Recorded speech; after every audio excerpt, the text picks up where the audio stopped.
There's an old saying in the Army, the longest march always begins with the first step. By the same token, the greatest battle usually begins with one word. One simple code word which becomes the symbol of the whole operation. So it happens that the battle for New Britain begins with the word overpower. A secret Army code word.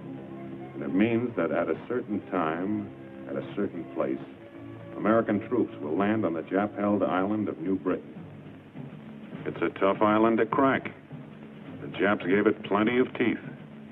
A powerful naval base at Rabaul, good airstrips, and over 100,000 troops spotted in different places and expecting a visit.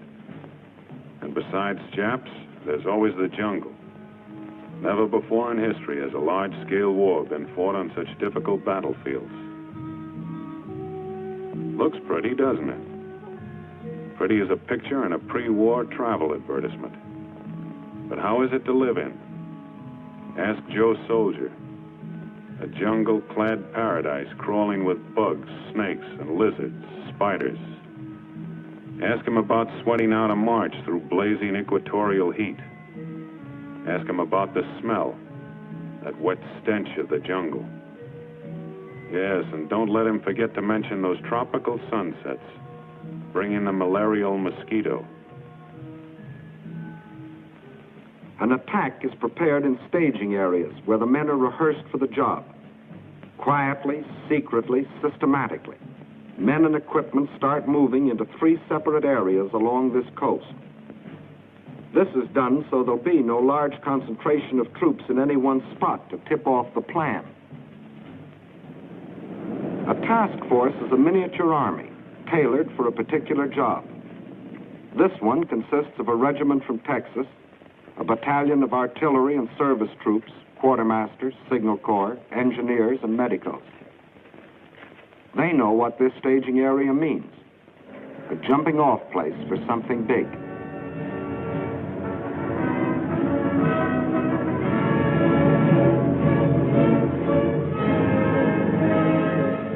Out here, housekeeping starts from the ground up. You pick yourself a place and start chopping. It used to be hard work mowing the lawn on Sunday afternoons. Try mowing kunai grass with a machete. Meantime, a couple of 100 miles to the north, the second task force marches into their staging area to prepare for their part in the operations. These men have seen something of jungle fighting. They're Marines, and they cut their teeth on Guadalcanal.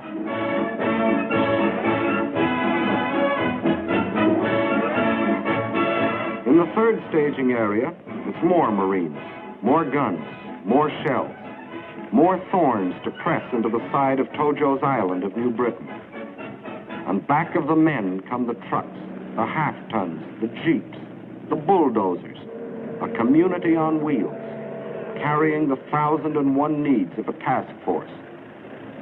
Food for bellies and gun barrels, canvas for cover, wires for communication, the tools of a jungle army. When the lot is cleared, you stretch out your house. Doesn't take long. Just fasten the ceiling, get under the center pole, and hoist.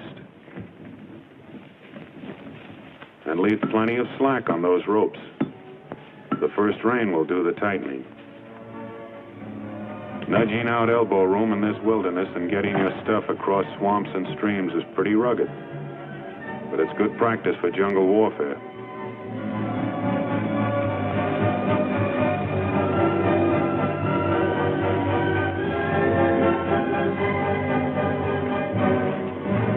Bridges need plenty of attention. Mountain rains can swell these streams to torrents that can drown the truck. And transportation is important out here. When it comes to jungle construction, you can't beat a fuzzy wuzzy. Uncle Sam has thousands on his payroll.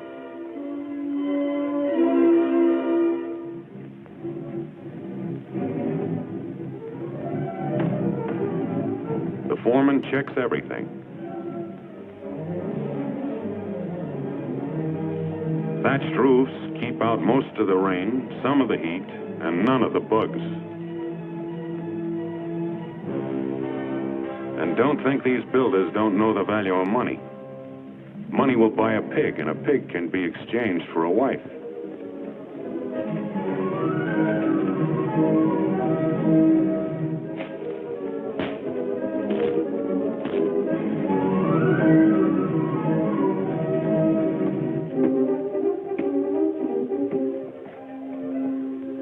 Here's where that Boy Scout training comes in handy. And this lad is an awfully tough critic. Outfits sprawl over a staging area for miles. It's a signal corps job to tie them together with telephone lines. Not much like hometown telephone poles, but the technique of climbing them hasn't changed a bit.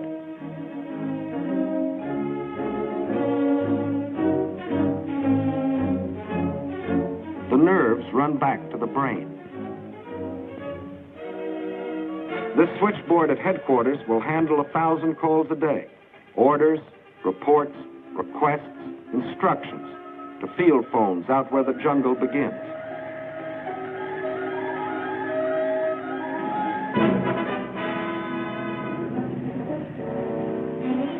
When a Jeep or a truck is issued to a driver, that's his baby, and he keeps it clean.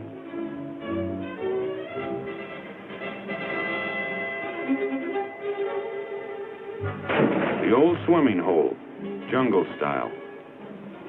It's the bath, shower, and laundry combined. First scrub your skin, then scrub the clothes you just took off.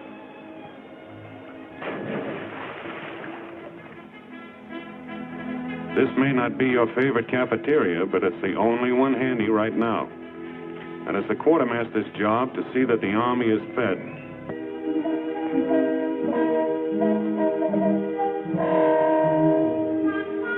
There's a mess of vitamins that'll pad your ribs, but don't get us wrong. We still like home cooking.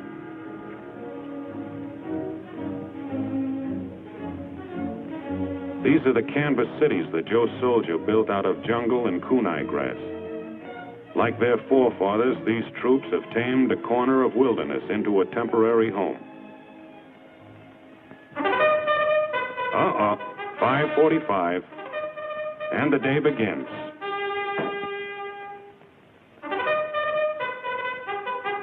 A helmet makes a swell wash basin, and you can't do this with a family sink. And now to work. It begins with the task force commander giving the details of the job to the men who are going to do it. There will be 2 landings on New Britain. The first at Arroway, to divert the Japs from the main landing a few days later at Cape Gloucester. Arroway is a peninsula. A small force will make a landing up here in the enemy's rear, they hope, and move down the peninsula to join with the main forces, who will land along here. Complete surprise is the main thing. Hit fast and hard. Gain a foothold before the Japs can move a large force against you. That's what unit leaders are telling them. A soldier has to know what he's supposed to do, where he's supposed to do it, and why. And this is the time to check your weapons. A gun jam on a beachhead might happen only once. The same thing is going on up in the Marine staging area. Weapons, equipment, and the men themselves get a personal once-over. Anti-aircraft protection stays on its toes, just in case.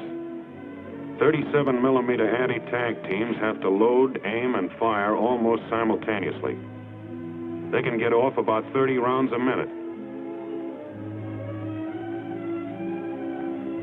It's rumored that a Lone Star governor once said, "By gad, if the United States ever goes to war, Texas will go with it." And here she is.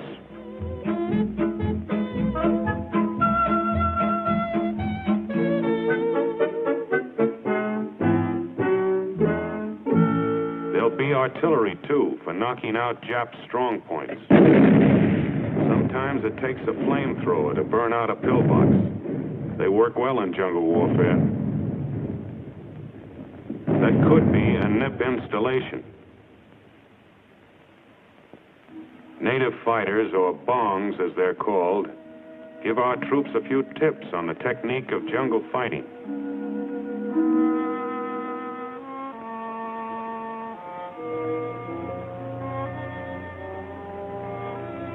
The training is carried out under simulated battle conditions. And soldier, those aren't pebbles hitting the stream.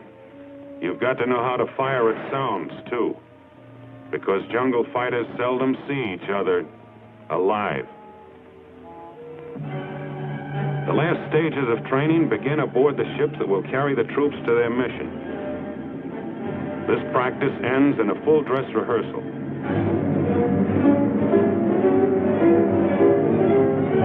Two detachments are going to make the landing in rubber boats. It takes a lot of practice to handle these. It's dangerous, plenty dangerous. No protective armor, no more speed than your own paddle power.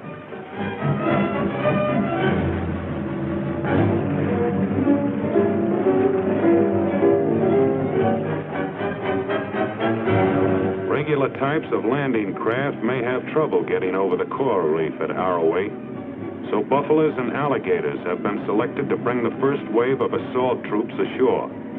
What's an alligator? It's an amphibious tank. What's a buffalo? It's an amphibious tank, too, but it's got more armor.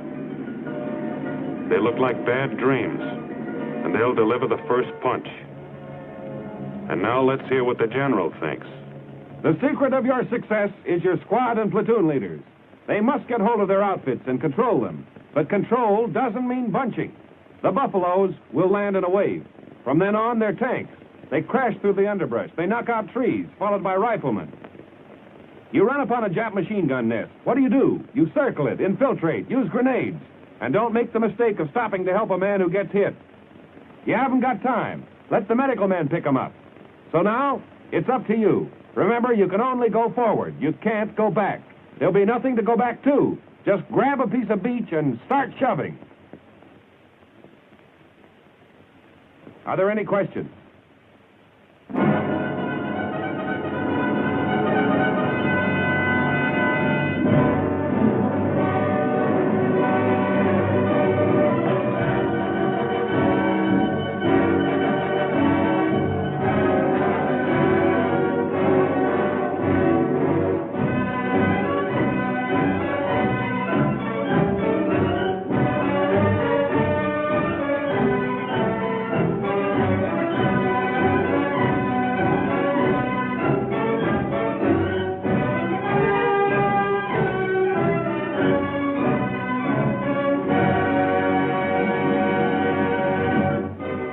Comes the parade of men and supplies, the loading, the checking, the counting, the packing.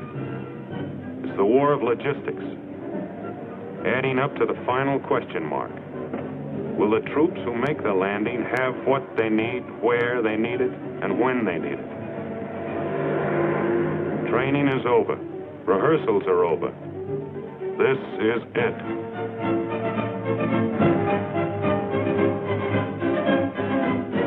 Remember, this is only one of 3 task forces, and it's going to make the landing at Arroway a few days ahead of the big staff at Gloucester.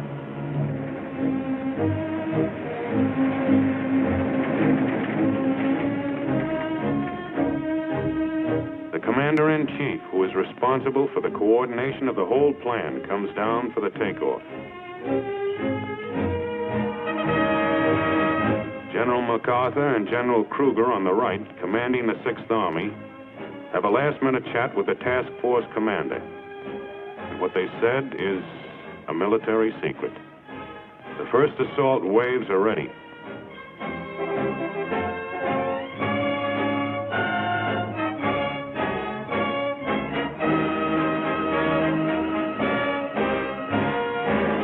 Time doesn't even wait on generals. And time is running out. This is goodbye, and good luck.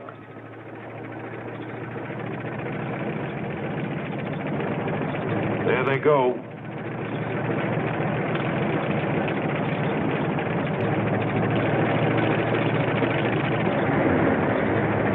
The buffaloes and alligators are going to load on the mothership.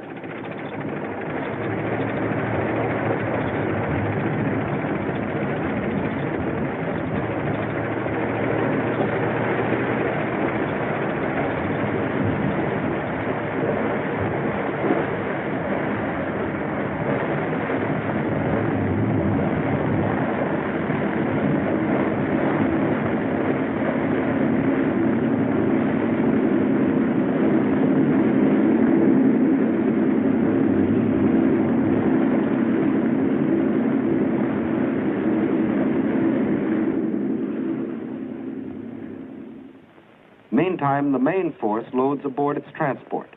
Once up the net, the landing craft that brought them will be hoisted aboard. And the rubber boat detachments move out to load on the destroyer that will carry them.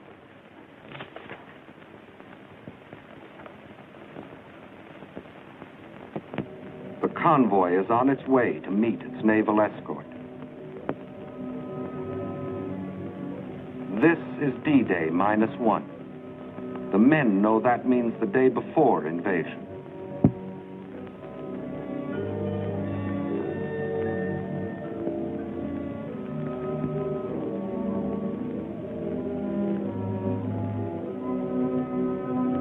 This last-minute check on weapons goes on aboard every ship, and nobody has to be told to do it now.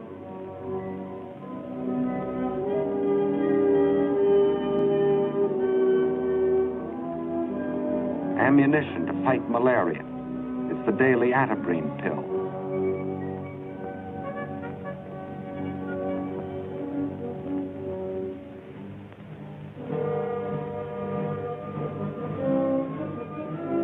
This too happens on every ship.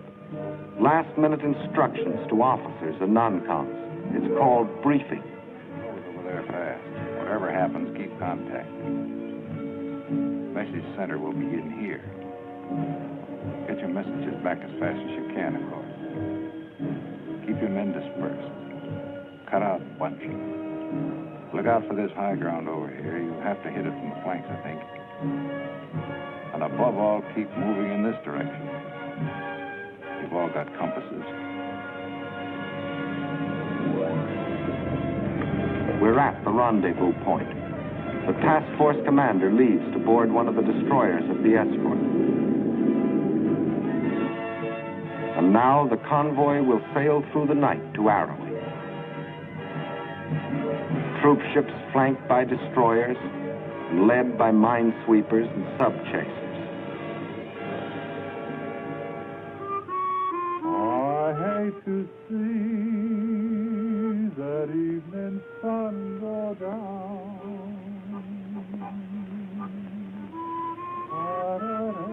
Tomorrow belongs to the headlines in hometown papers, to the radio commentators, and the casualty lists. But these few hours belong to each man to spend as he likes.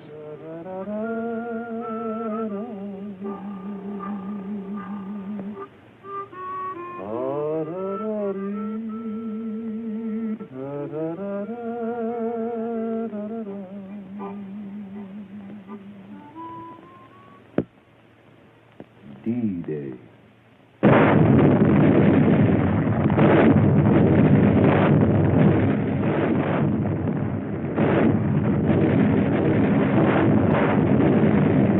Under the protection of the naval barrage, the first assault waves keep circling, awaiting the order to start in.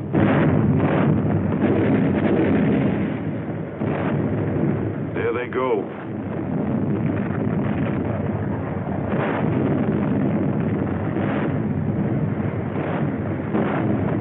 Jap plane.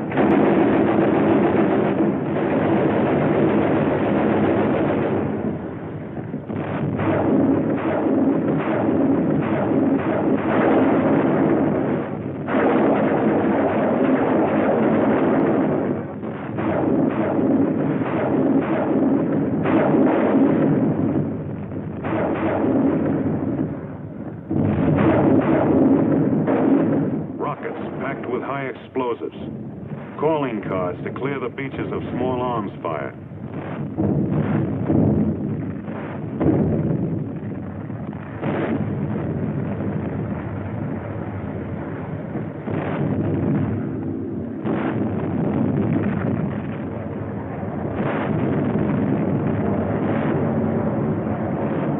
More planes coming.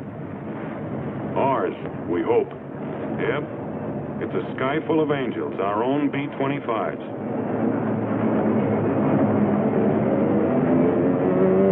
Now it's the Air Force's turn, and they know their way around. They've been softening it up for days in advance.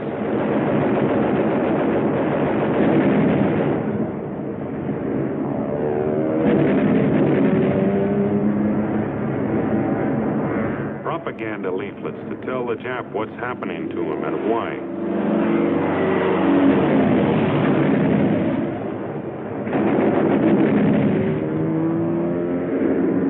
The naval barrage drove most of the Japs off the beaches up on the cliff. And that's where the planes work them over. Strafing may not wipe out a ground force, but it keeps them ducking.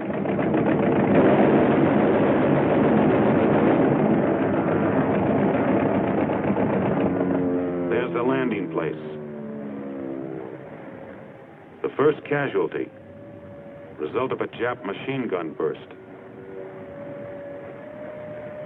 It's safe to raise your head and look at the shore now. And here's why. This is what naval barrage and air bombing can do to a shoreline.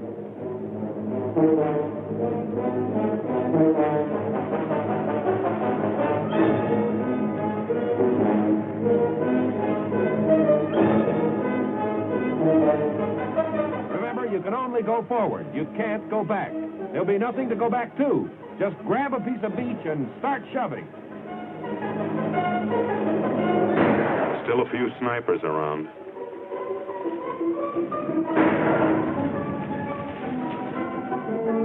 Patrols grope ahead of the main body to feel out the Jap's strength, to locate his positions.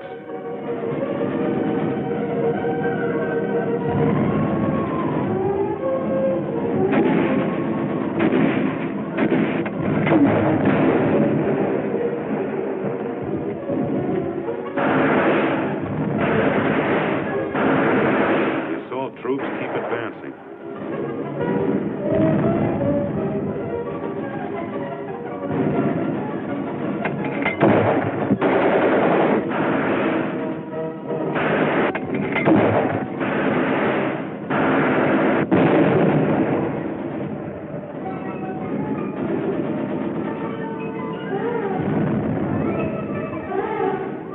The peninsula was lightly held, but there are still plenty of Japs to comb out. You don't see many, except this kind.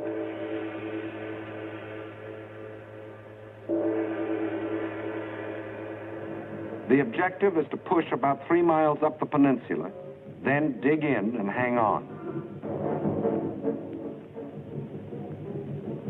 More and more troops are fed up to the rapidly advancing front by jeeps, alligators,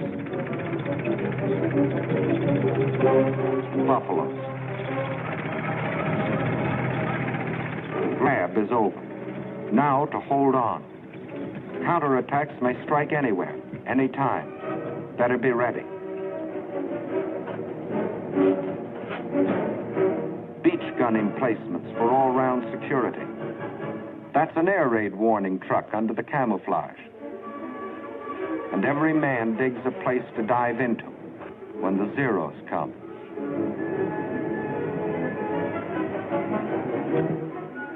Communication keeps pace with combat. Switchboard and message center open for business.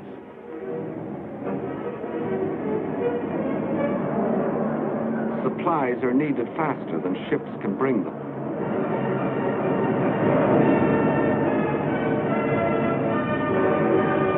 Parachute-borne ammunition coming down.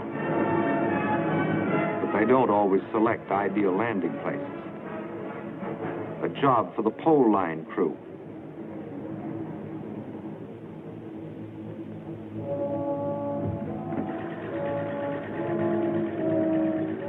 That dirty pool is being converted into drinking water by the Engineer Water Purification Unit.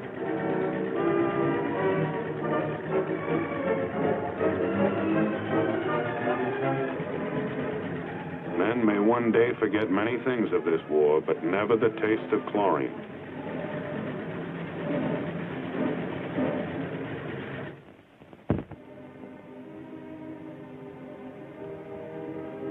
Casualties from the front get attention in the surgical tent.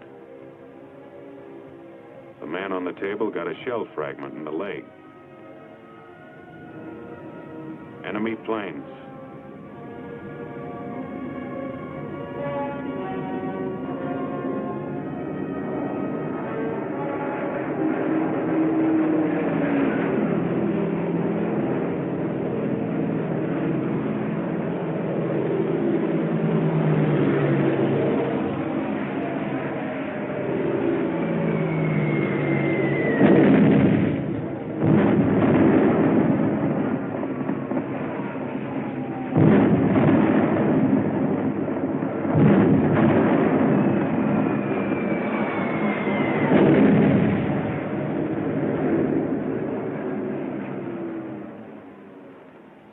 This is what's left of the surgical tent filled with wounded men after a direct hit.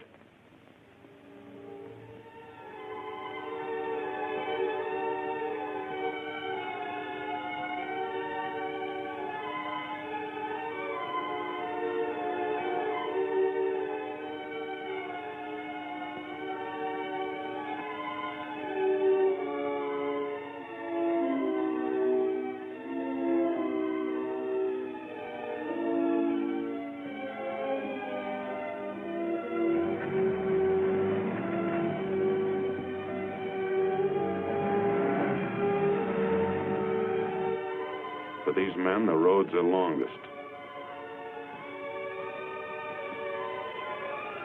Having received emergency treatment, the wounded are evacuated to hospitals in New Guinea. This landing was a complete surprise to the Japs, so resistance was light, except at the upper end of the peninsula where the rubber boats went in before dawn. They met heavy machine gun fire before they could reach the beach. The boats were destroyed. The men were scattered. They just couldn't swim and fight at the same time. But the main landing is successful. The Japs have been driven back up the peninsula. The beachhead is established. The task force commander is ready to make his report.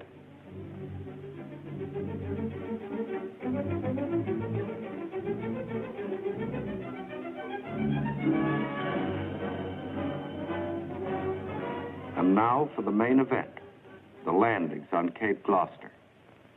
Arrowey was the feint with the left. Gloucester will be the right to the jaw. Here, here, and here. The forces will capture the airstrip and converge, setting up an American stronghold on the supply line to Rabaul. In the Marine staging areas, it is Christmas Day.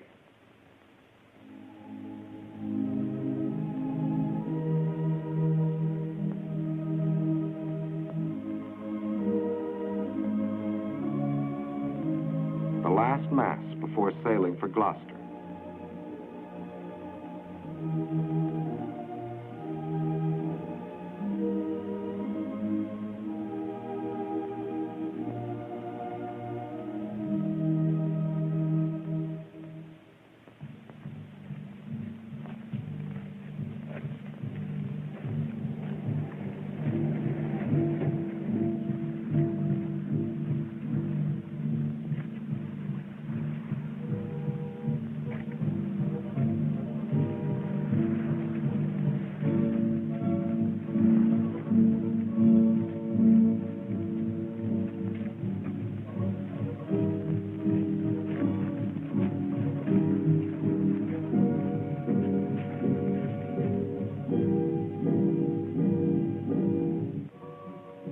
Masses of men to land upon 3 separate beaches in the vicinity of Cape Gloucester.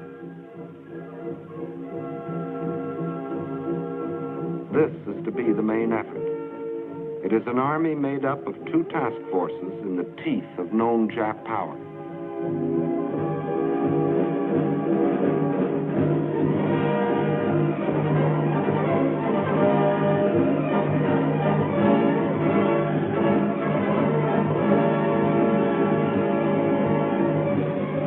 These 2 landings are the first stage in the neutralization and envelopment of Rabaul.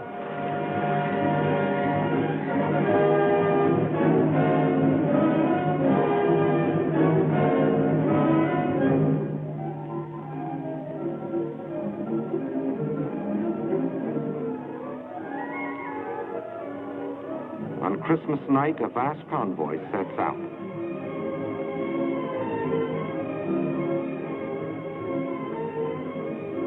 Cape Gloucester, New Britain.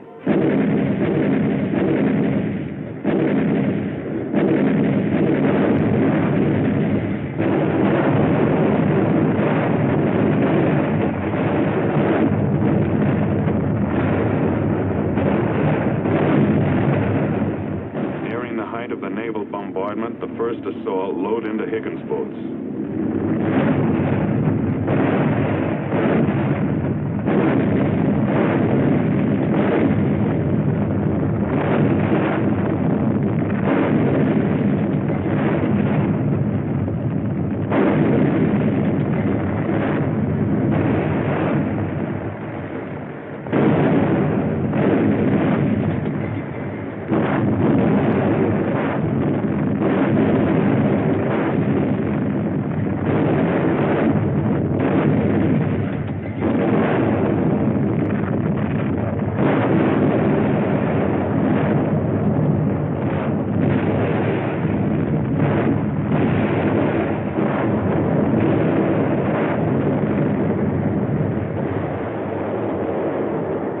The umbrella of air protection arrives on time.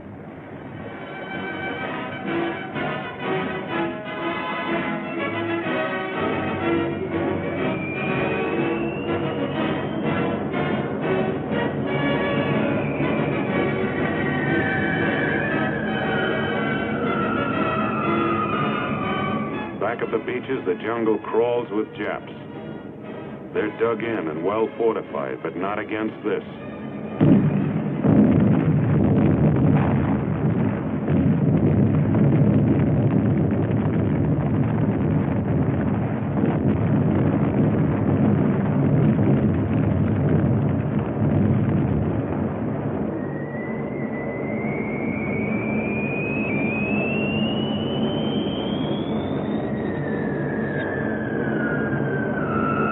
Bombardier once boasted he could hit a derby with a dime. Here's where accuracy really counts.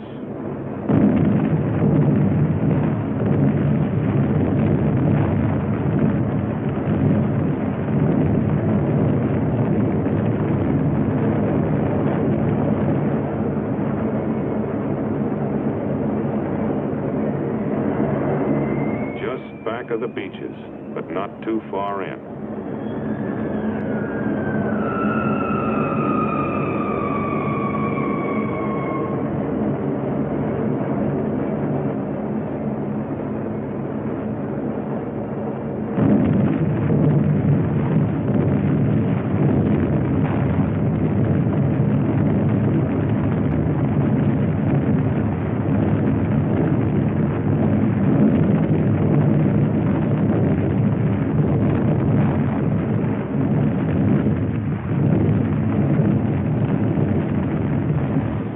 Boats keep moving in.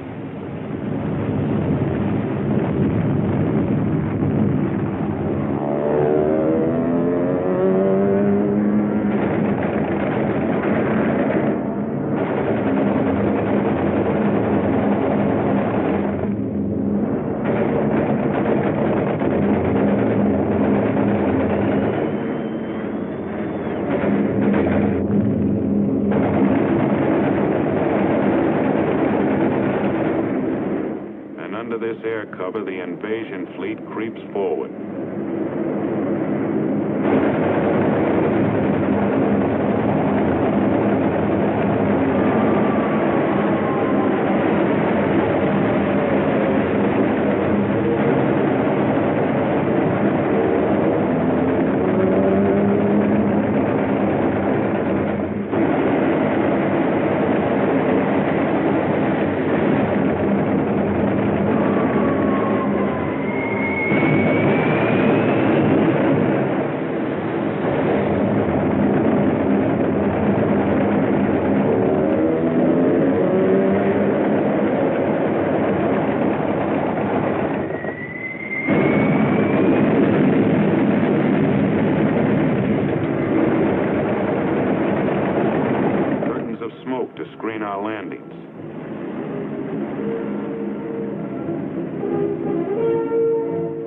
come the first waves in Higgins boats.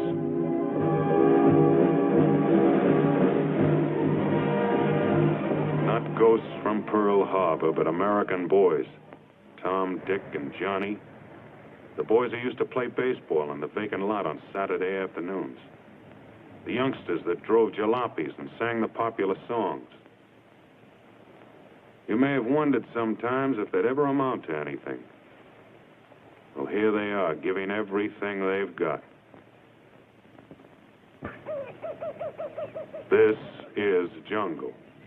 These assault waves are like a hand stretched out in a dark room, feeling their way. If they are stopped here, the main force landing behind them is stopped too.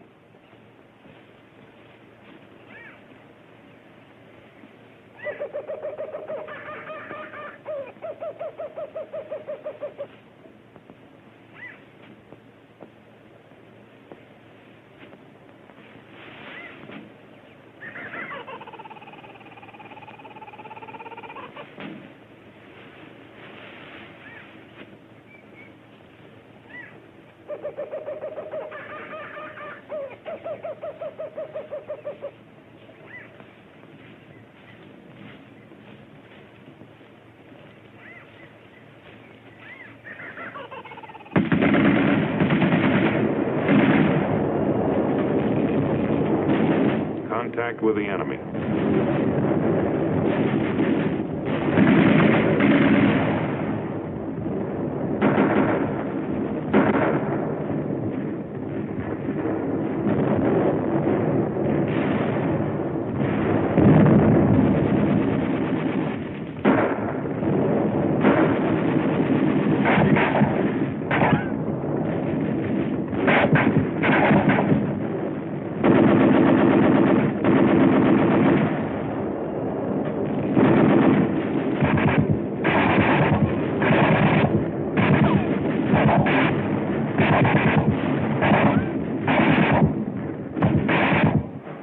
Come the landing craft infantry, called LCIs.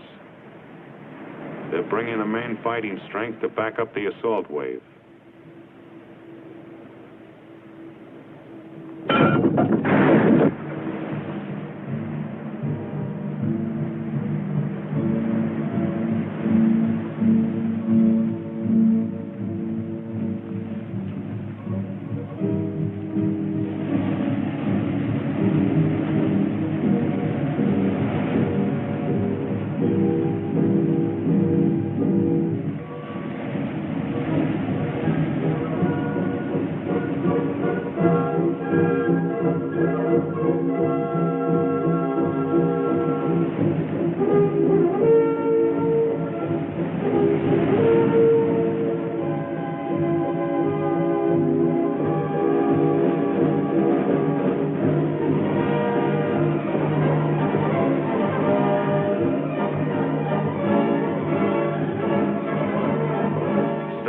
Be carried in the hard way. The trucks come later.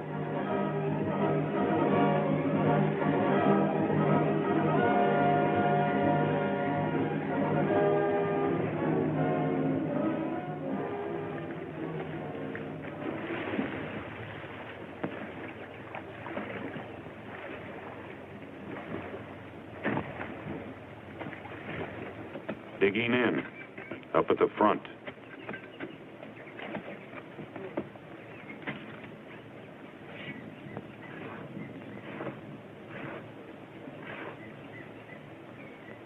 Here's a highly trained specialist. Even a Jap sniper can't camouflage his scent. Fresh troops forward.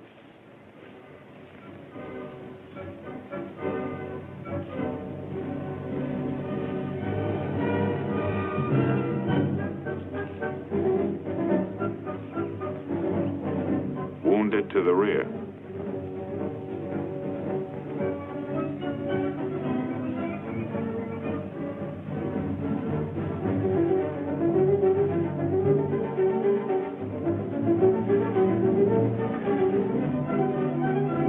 Know what's around the next bush.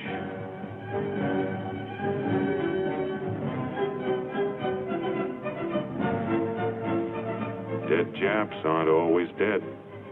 Better be sure.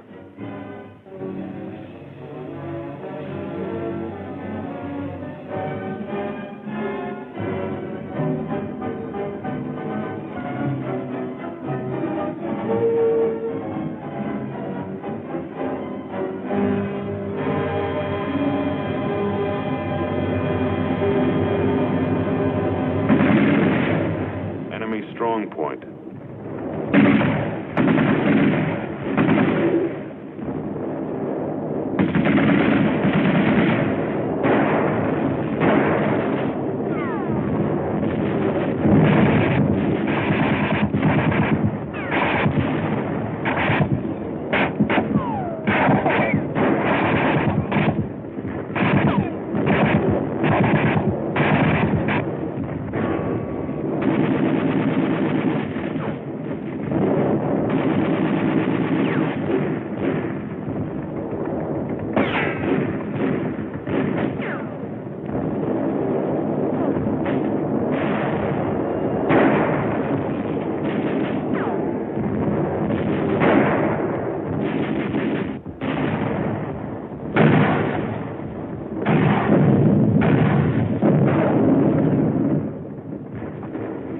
Here's the bazooka. It's a hand-carried rocket gun. Firing it takes close teamwork.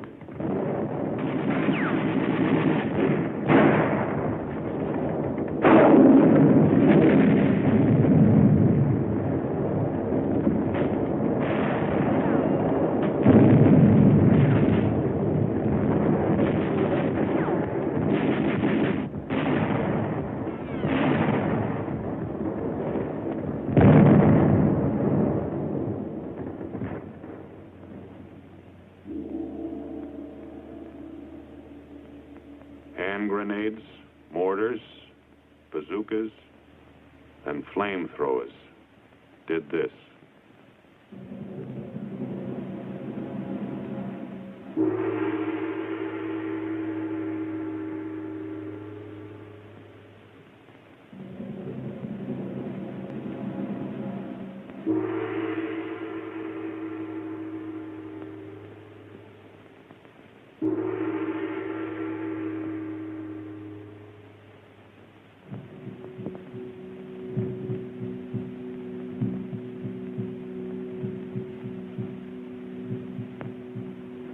After the LCIs have been emptied of men, the towering LSTs, landing ship tanks, move in, bringing everything for the establishment of a beachhead.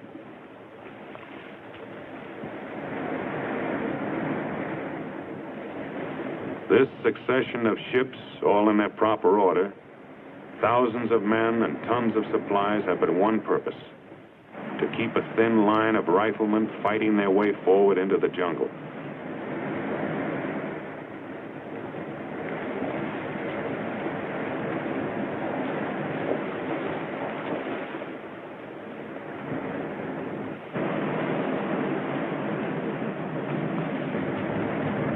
Buffaloes and alligators.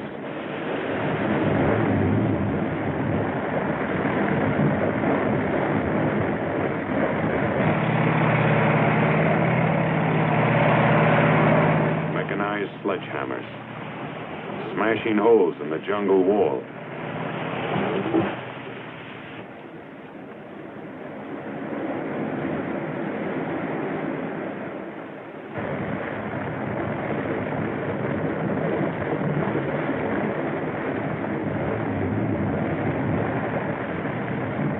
Bucket lines to pass the ammunition.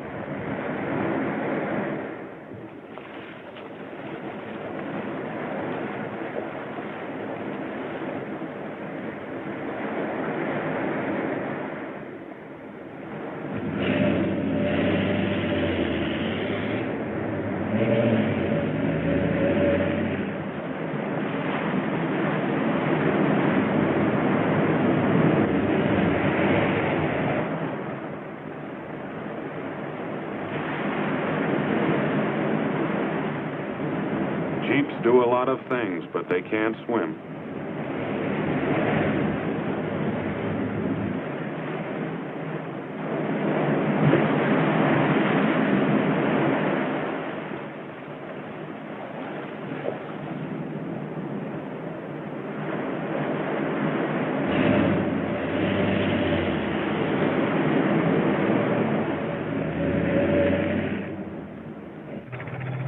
Medium tanks to crush pillboxes.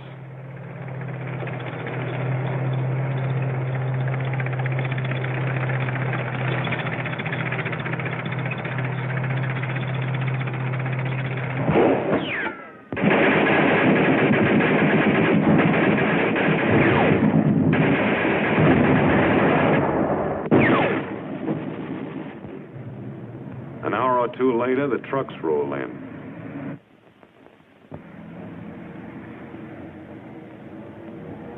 But they can't go everywhere. Ammunition is being spent fast.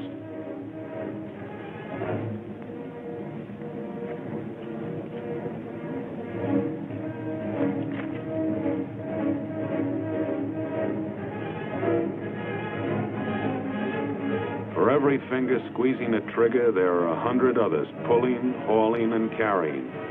It's all part of the same job.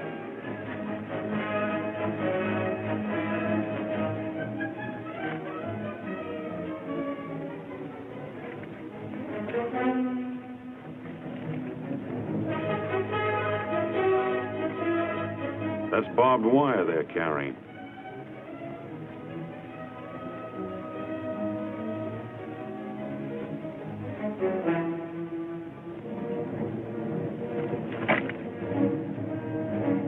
As soon as there's any place to phone to, there's a telephone line to do it.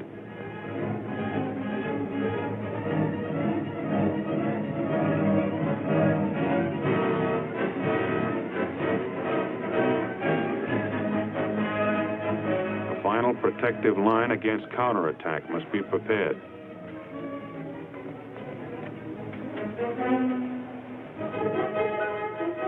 You may be hit from anywhere, anytime. From the flanks, or from the rear, or from the air.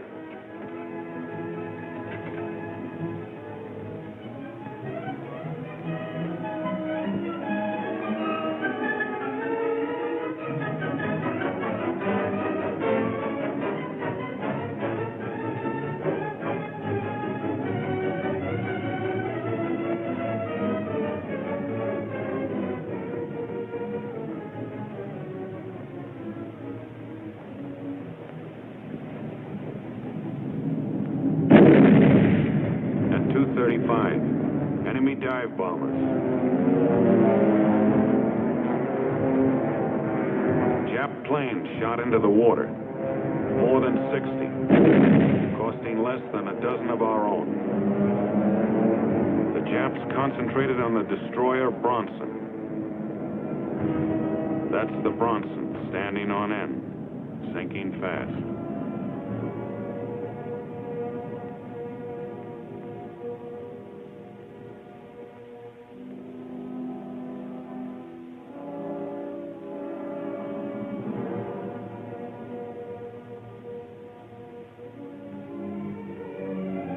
But among the floating wreckage are survivors.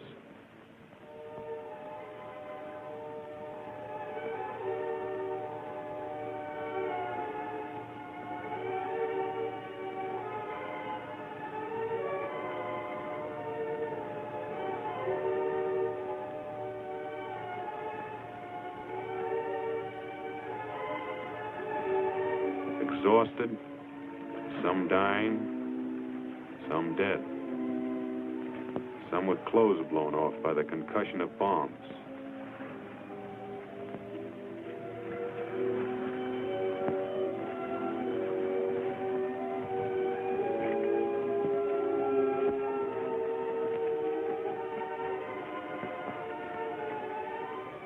These are a part of 208 survivors who will remember the Bronson when they fight again. Back at Gloucester, it had begun to rain.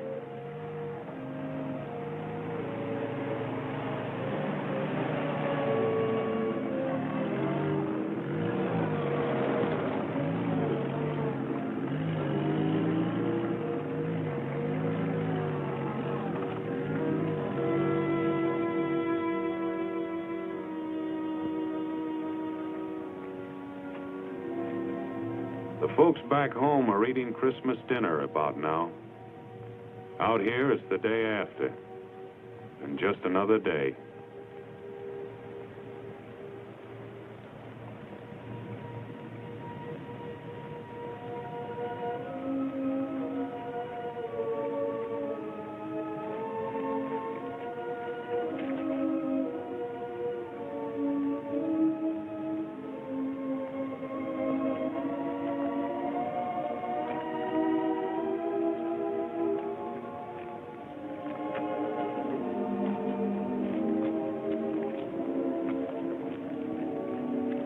Just one more enemy. Mud.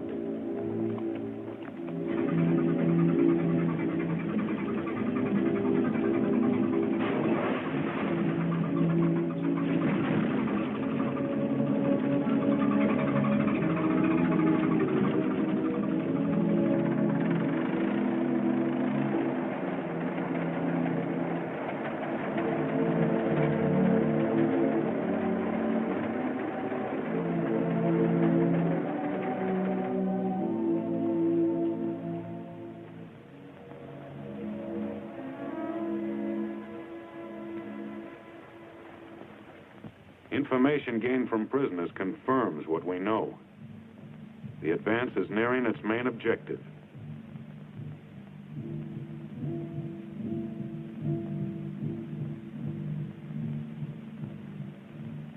But every step forward means some men coming back on stretchers.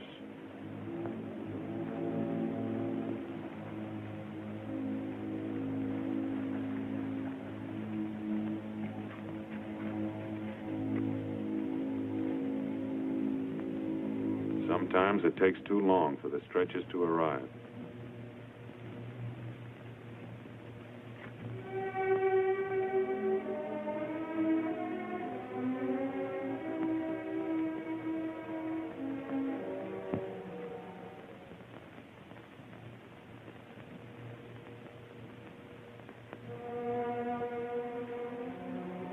Medical officers scrubbing up for emergency treatment before evacuation.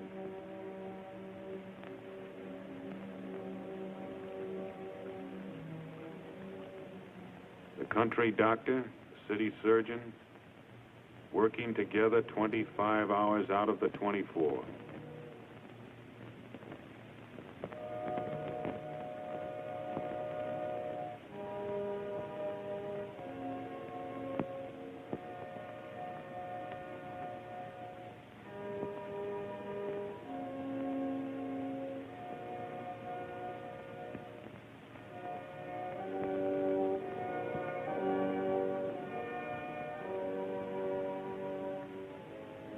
Part of the price of a beach landing.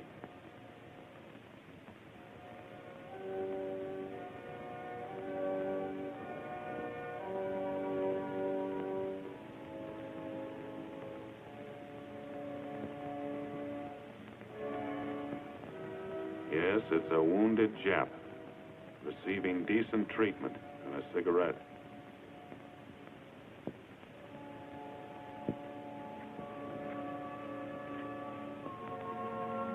On the beach the next day, wreckage.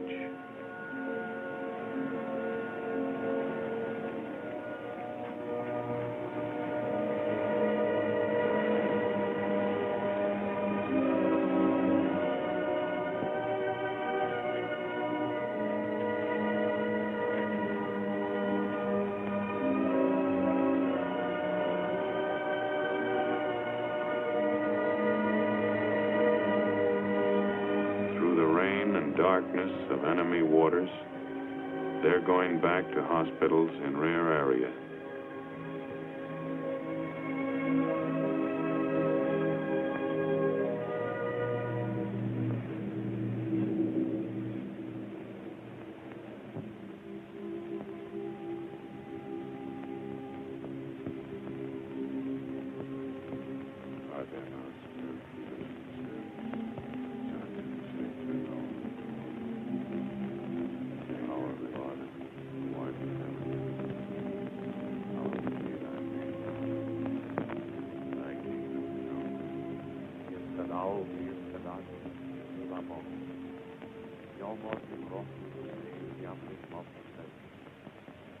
Gewoon weer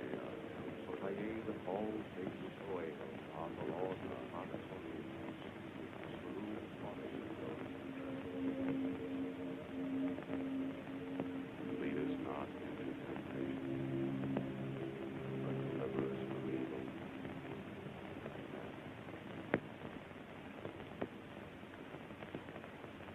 Fire! Fire! Fire!